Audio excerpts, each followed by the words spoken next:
try to tell you just how I feel, but the words don't come out right. So I'm sending you straight from my heart. Everything I really just can't explain, but I love it the same. Oh yeah, why can't she be you? Listen, I can't explain how two women could be so different, so different, different. One is so cool, the other wanna be so ignorant, so ignorant. In the first part of our interview, we talked a lot about your time with U.N.V. I thought now we'd take a look at your work as an independent artist and about your upcoming album, The Headliner, available Valentine's Day. How does it feel to be releasing an album as a solo artist? Man, it feels good. It's a long time coming. I've had a chance to be my own creator and create my own album the way I see fit. I mean, even though I primarily wrote everything for the U.N.V, it's good to be doing my solo thing. So having done all the work with U.N.V, how did you end up moving into a solo career? Well, we left Maverick in '96.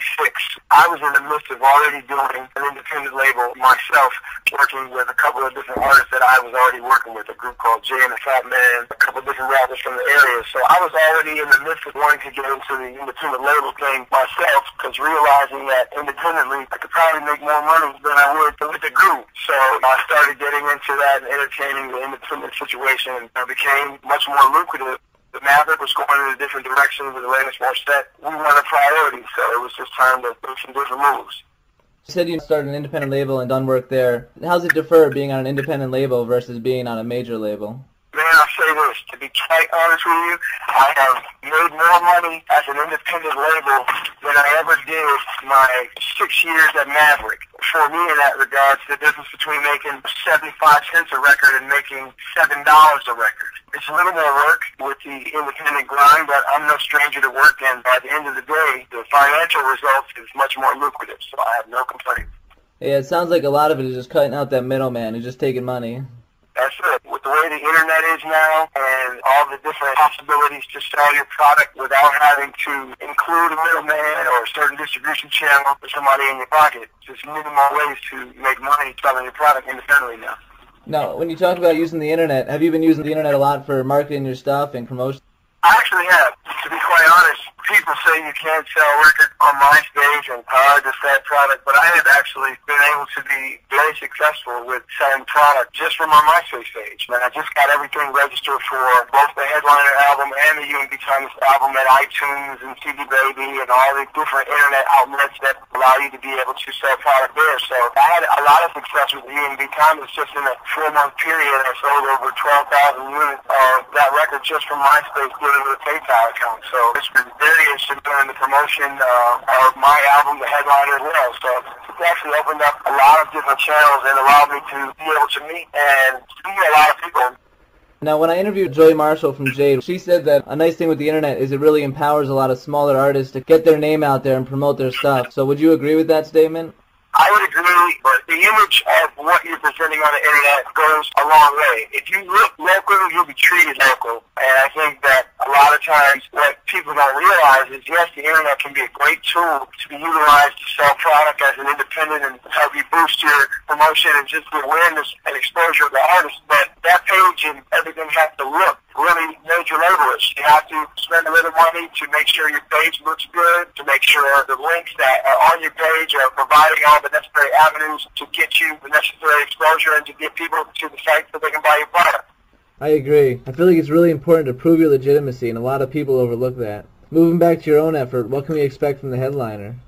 The album is basically feel-good love song, and that's actually a song on the record. It talks about what happened to real R&B, what happened to songs that made you cry, that made you feel the words. You know, you can't have talkbox and computerized music on everything. You gotta still have those well-written songs that people can really relate to. So while it does have a few talkbox things in it, which are some of the more up-tempo things, which, because I'm also an MC, gives you kind of the best of both worlds, so to speak. So you can expect the majority of what I do as a balladeer and a writer, that's 90% of the record. But I do have some definite hot hip-hop features on the record. A few people that are on my label featured Voice to 5 mine who's from here, who's had some success with the Eminem situation. So you can expect a good mixture of best of both worlds. You got some hip-hop features, but it's overall a genuine good R&B record.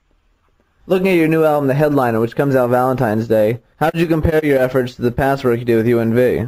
I'd say it's a younger feel. U.N.V had kind of adult, 80s contemporary sound. Some of it can be considered urban, but my album is considered much more urban. When you have urban, you have hip-hop, you have R&B, so this is a much younger feel. Some of the ballads will be very reminiscent of a U.N.V, but it's just got an overall younger feel, and I think people will definitely enjoy it. I saw on your site that you have the single All Over Again with Q Parker from 112. You mentioned earlier you did some work with Royce da 5'9" on the album. Do you have any other collaborations, and did you do any with U.N.V for it? I did. U.N.V is featured on a song called I Can't Shoot You, which is the second song on the album. My brother and the other two members collaborated with that. My brother also did a remix of Something's Going On my album. Basically, we're going to have a few other rap features that are on my label that are prospective new artists that are coming out in the spring of '09 as well. So a little mixture, and I got the guys involved. And with the Q Parker thing that's happened, and a mutual respect for groups, we always respected one track, they always respected us. That is a record that actually Q wrote and submitted to me when I was submitting records for my album. And I loved it from the first start. And he was like, let's make it happen. So it ended up coming off really well. And we just ended up with a collaboration that people are loving it. It's my single now. And, you know, we're just over 2 weeks in with the record being serviced to radio. And we have 27 radio stations committed around the country. So we're just gaining steam. And I think we're going to have a hit record.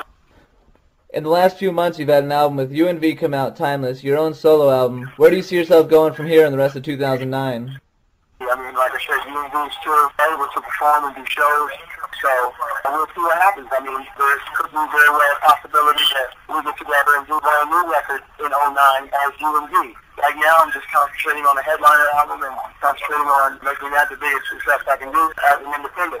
Being self-contained, you know, I understand the importance of making some things happen independently so I can have a major come in and offer me a nice chunk of money because my overhead is so low. So, '09, I'm just concentrating on touring for the J.Poww Headliner as well as U.N.V because I'm going to be bringing them in on some shows to do things as well. So I'm just looking at the big picture and just trying to keep it moving all year. All right. So thanks a lot, J.Poww. A reminder to all the listeners out there, J.Poww's album, The Headliner, is coming out Valentine's Day. Get it for your girlfriend, yourself, your friends, anybody. J.Poww, thanks for stopping by. I wish you the best of luck. Absolutely, man. I appreciate it. I appreciate all your R&B haven viewers and listeners. So, I mean, just look out for J.Poww, The Headliner, and U.N.V 2009. We're back with a vengeance and here to provide and providing great R&B music.